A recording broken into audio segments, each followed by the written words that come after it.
Where is the mountain of the Lord?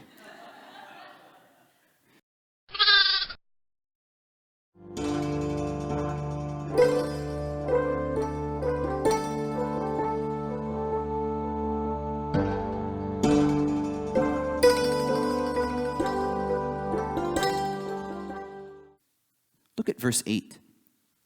Let's read this verse together. Let's go.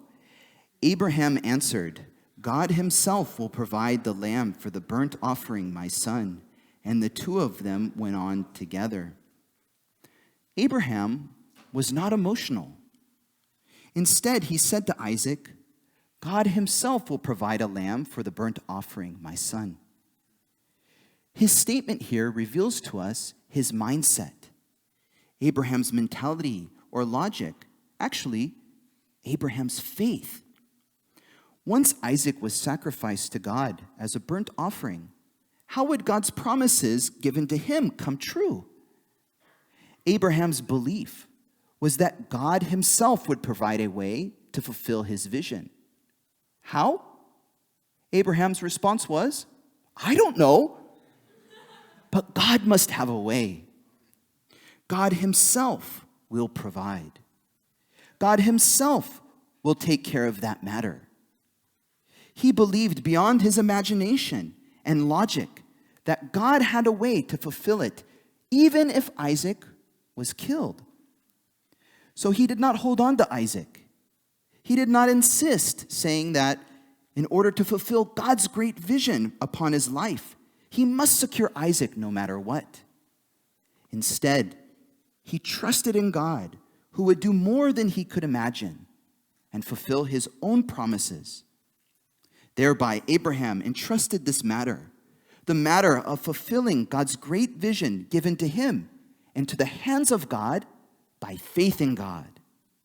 And by faith, he simply obeyed God's command instead of holding on to God's vision. In this way, he surrendered his own future, God's vision, and even his son Isaac into the hands of God. Indeed, with this simple trust in God, he had been fighting such a fierce battle for the past 3 days. To God's people, Isaac is very important because to them, Isaac is the embodiment of God's vision for them. Though maybe even the most precious and important thing they have. But the problem is that often they hold on to Isaac, and even in the name of pursuing it and fulfilling it, they disobey God's command or even reject God's servant's authority above them. So when the real test comes to them, when they have to choose that either they would hold on to Isaac or they would truly submit themselves to God's authority, they fail and are found as just ambitious and even rebellious people who do not surrender themselves to God, but pursue their own ambition all the way. As servants of God, we must learn Abraham's belief. God himself will provide. How? I don't know, but we just do our portion, doing what we are asked to do.